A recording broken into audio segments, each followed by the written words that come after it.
Hai teman-teman, perkenalkan kami dari kelompok C Latsar BDK Denpasar Angkatan 3. Kali ini kita akan membahas tentang diskusi terkait benchmarking antara satu instansi dengan satu perusahaan BUMN di Indonesia. Sebelumnya, perkenalkan nama saya Magdalena Laraskasih, absen 23, dan dua rekan saya. Silakan. Saya M. Samsuduha, nomor absen 22. Dan saya Kadek Cynthia Melindasari, absen 21. Selamat menyaksikan diskusi kami, teman-teman.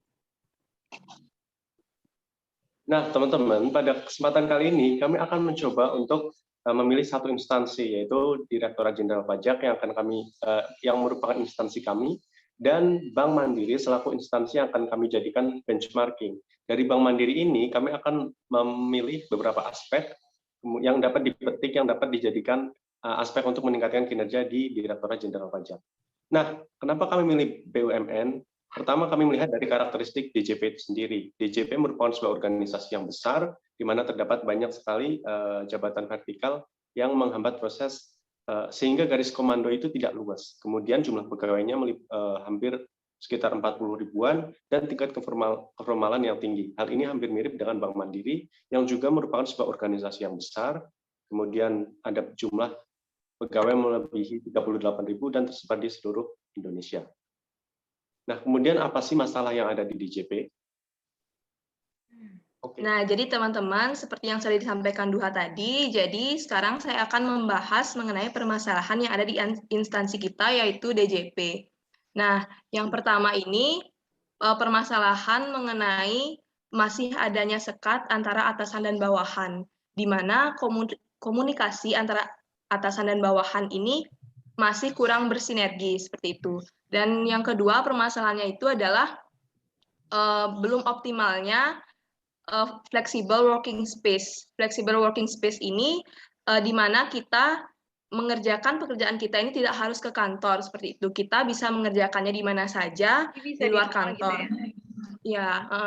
Nah, permasalahannya ini itu adalah di lingkungan kerja kita ini masih banyaknya generasi X yang kurang paham tentang teknologi, sehingga menyulitkan untuk penerapan dari flexible working space. Seperti yang kita ketahui kan di lingkungan kerja kita itu aplikasi-aplikasi kita hanya bisa akses di kantor ya, seperti kan misalnya SIDJP itu kan harus diakses di kantor. Apabila kita mengakses di luar kantor kan memerlukan VPN. Nah, itu tidak semua generasi di lingkungan kerja kita itu bisa menerapkannya seperti itu.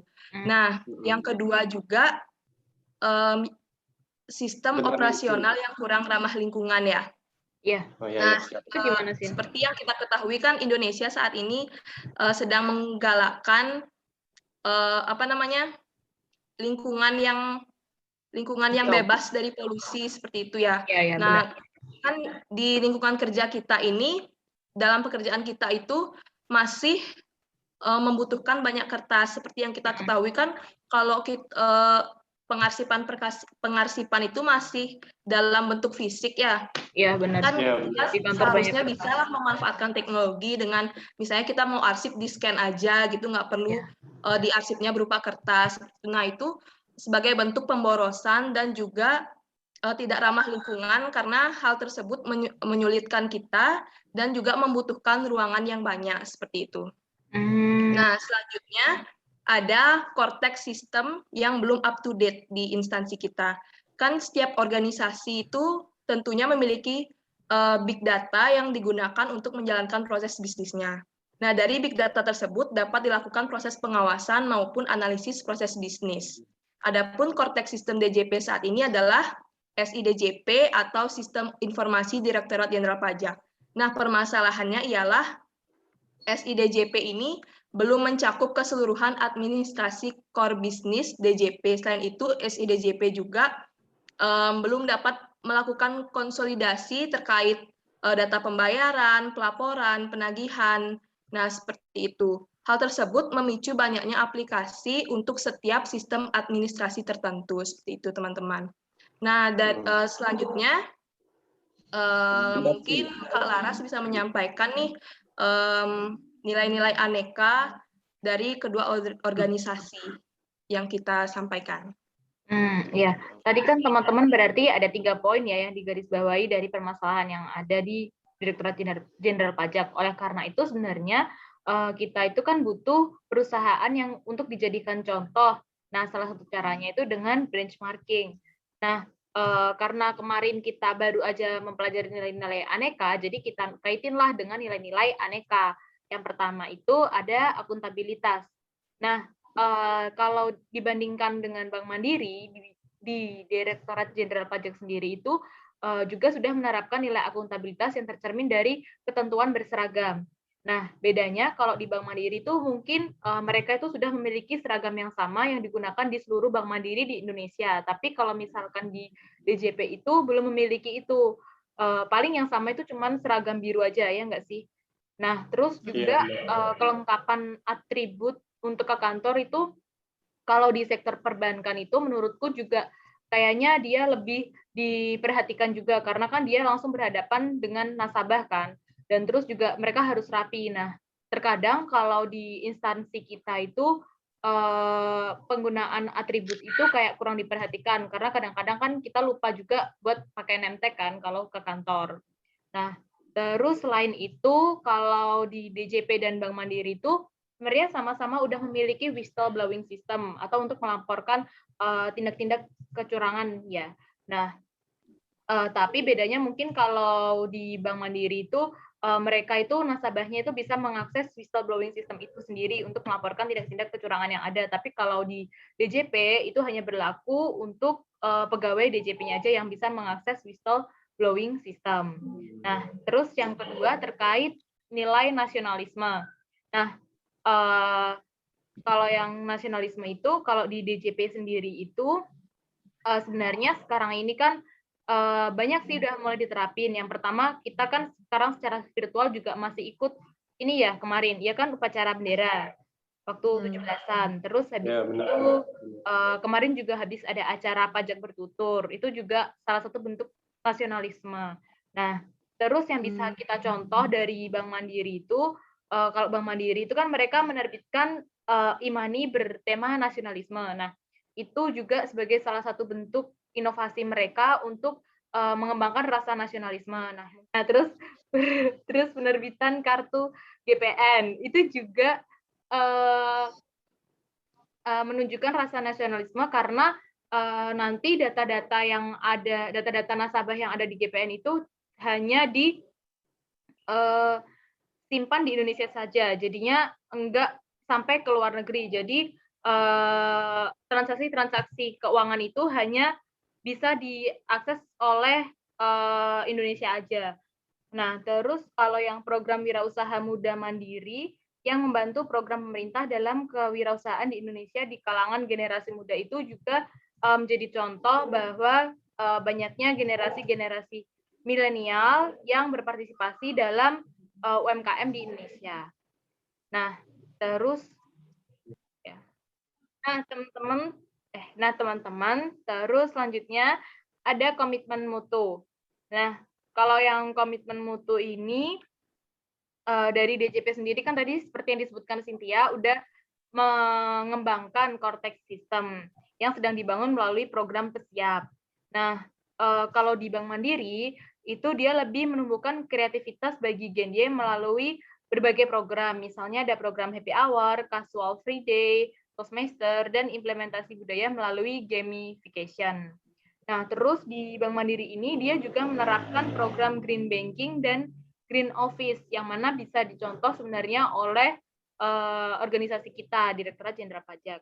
Terus selain itu juga di DJP itu sudah menerapkan collaborative working space, tapi hanya di kantor pusat saja. Di instansi unit vertikal itu belum diterapkan. Terus yang keempat ada etika publik. Nah, seperti yang dijelaskan tadi ya, DJP menerapkan nilai-nilai Kemenkyu, ada 5, integritas, profesionalisme, sinergi, pelayanan, dan kesempurnaan. Nah, kalau di Bank Mandiri sendiri, dia menerapkan good corporate governance, yaitu suatu tata kelola bank yang menerapkan prinsip-prinsip keterbukaan, akuntabilitas, dan lain-lain. Nah, kemudian yang terakhir adalah anti korupsi. Nah, kalau di DJP sendiri, secara berkesinambungan telah menjalankan berbagai program dan upaya anti korupsi, seperti internalisasi nilai-nilai Kementerian Keuangan, dan juga biasanya kan ada indeks prestasi yang IPK itu kan, yang untuk mengukur integritas suatu instansi. Kemudian kalau Bank Mandiri sendiri telah memiliki petunjuk teknis operasional. Nah, kira-kira itu sih 5 contoh perbandingan benchmarking antara DJP dan Bank Mandiri. Nah, kemudian kan berarti kan kita udah dapat nih hasil benchmarking dari Bank Mandiri. Nah, apa aja sih sebenarnya hasilnya? Nah, teman-teman, tadi kan kita udah coba lihat antara perbandingan apple to apple antara DJP dan Bank Mandiri ya, kalau dilihat dari aneka itu sendiri, nilai-nilai aneka. Nah, sekarang kita mau coba lihat sebenarnya apa sih yang bisa kami sebagai pegawai DJP petik dari Bank Mandiri itu. Setidaknya ada 3 hal yang bisa kita jadikan, kita tiru ya, kita jadikan benchmarking. Yang pertama itu terkait dengan sistem big data yang terintegrasi. Jadi di Bank Mandiri sendiri mereka sudah memiliki sebuah sistem platform yang mengintegrasikan seluruh proses bisnis mereka, mulai dari data-data nasabah, kemudian transaksi, kemudian termasuk data kesehatan pegawai, apalagi di masa pandemi seperti ini. Dan proses bisnis mereka itu bisa dijalankan dengan cepat karena datanya hanya sudah terintegrasi. Jadi satu proses bisnis bisa untuk menjadi bahan pemantauan proses bisnis lainnya. Kemudian yang kedua ialah terkait dengan internalisasi budaya kerja. Nah, kalau tadi di awal telah disebutkan bahwa di DJP misalnya komunikasi antar pegawai khususnya atasan dan bawahan belum begitu terbuka, belum begitu cair. Kemudian flexible working space yang belum maksimal. Nah, kalau di Bank Mandiri ini mereka mencoba untuk membuat suatu lingkungan kerja yang egaliter, yang tanda kutip antara atasan dan bawahan bisa saling berkolaborasi tanpa adanya sekat jabatan tersendiri gitu. Nah, mereka punya beberapa media sebagai sarana engagement antar pegawai, misalnya dari Toastmaster, kemudian ada Happy Hour, kemudian ada juga Mandiri Karnaval, terus apa lagi ya, Mandiri Karnaval, sama masih banyak hal-hal yang mereka punya, misalnya penyediaan fasilitas kesehatan seperti tempat olahraga maupun kesenian pegawai.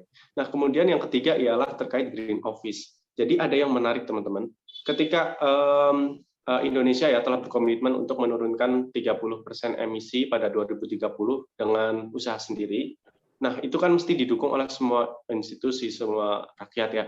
Nah, kalau di Bank Mandiri ini mereka udah coba untuk menerapkan penghematan baik energi maupun kertas. Nah, tadi disebutkan oleh Cynthia kalau di DJP itu masih banyak sekali penggunaan kertas, misal kayak berkas penelitian, kemudian pengarsipan, nanti bikin masalah di pengarsipan juga, kayak apa-apa serba kertas gitu. Nah, makanya yang diterapkan oleh Bank Mandiri ini, mereka melakukan penghematan misalnya dengan melakukan duplex printing. Jadi mengeprint supaya satu kertas itu bisa untuk bolak-balik misalnya seperti itu. Kemudian mereka juga menghemat penggunaan kertas. Jadi apabila hal-hal yang kayak nggak perlu untuk dicetak pakai kertas, ya ngapain harus dicetak pakai kertas, ibaratnya begitu.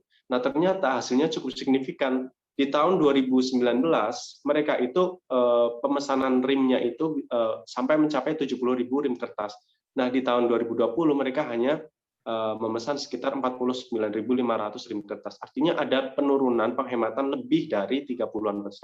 Kemudian terkait energi, mereka juga menghemat energi. Jadi kalau antara di kantor itu kan nggak mesti mereka menggunakan energi untuk penerangan, AC, menyalakan komputer, dan lain sebagainya ya. Nah, yang dilakukan oleh Bank Mandiri itu mereka menghemat energi misalnya dengan mengganti lampu biasa dengan lampu LED yang lebih hemat energi, kemudian menginstruksikan ke seluruh pegawai kalau ada AC ataupun lampu yang tidak terpakai dimatikan, mematikan 3 jam istirahat dan sebagainya. Hasilnya juga lumayan karena terjadi penurunan sekitar 7%, penghematan 7% dari penggunaan listrik mereka, dari yang di tahun 2019 itu sekitar 27 juta kWh menjadi dari 28.000 juta kWh menjadi 27.000 kWh di tahun 2020. Nah, kira-kira itu teman-teman. tiga hal yang perlu dijadikan benchmarking yang perlu ditiru oleh DJP. Tetapi dalam prakteknya ada beberapa hambatan.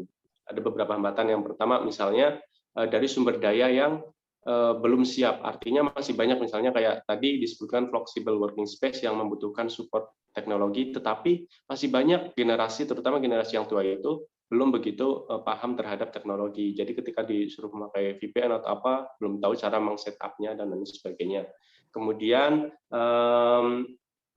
kesadaran pegawai terhadap misalnya lingkungan itu masih kurang. Jadi tidak setiap pegawai tahu bahwa kita sebenarnya itu memiliki masalah yang esensial, yaitu terkait dengan bumi ya, terkait dengan kerusakan lingkungan. Nah, ketika kita memakai kertas itu kan banyak pohon yang ditebang. Nah, ketika banyak pohon yang ditebang, emisi meningkat. Jadi nanti efeknya ke udara yang kita hirup menjadi tidak sehat. Dan lama-kelamaan nanti berpengaruh juga ke misalnya kegiatan ekonomi karena perubahan cuaca dan sebagainya. Jadi ketika ekonominya rusak atau berkurang, pajak pun yang disetor oleh masyarakat juga berkurang seperti itu. Nah, kemudian yang terakhir ada juga aturan atau regulasi yang belum, meskipun isu lingkungan, kemudian isu lingkungan sudah begitu digembor-gemborkan, tapi karena belum adanya aturan tegas untuk menginstruksikan pegawai bahwa penghematan kertas harus dilakukan, penghematan energi juga harus dilakukan. Jadi karena belum ada instruksi itu, pegawai masih belum memiliki kesadaran yang cukup. Tidak hanya itu, terkait dengan pembangunan Cortex System juga memerlukan banyak sekali pegawai-pegawai yang memiliki keahlian di bidang IT, sementara kebutuhan akan pegawai belum tercukupi, terutama yang memiliki keahlian di bidang IT. Demikian teman-teman terkait hal-hal yang dapat kita petik dan hambatannya. Iya. Nah, teman-teman, itu tadi tentang hasil diskusi kami benchmarking antara DJP dan Bank Mandiri. Nah, dari hasilnya tadi juga kita bisa dapat mempertahankan hal-hal yang masih baik di lingkungan Direktorat Jenderal Pajak dan meningkatkan mungkin inovasi-inovasi yang ada di perusahaan BUMN Bank Mandiri. Nah, semoga hasil diskusi kali ini bisa bermanfaat untuk teman-teman semua. Kami dari kelompok C BDK Denpasar mengucapkan terima kasih karena telah menonton video ini dan sampai jumpa. Sampai jumpa teman-teman. Terima kasih.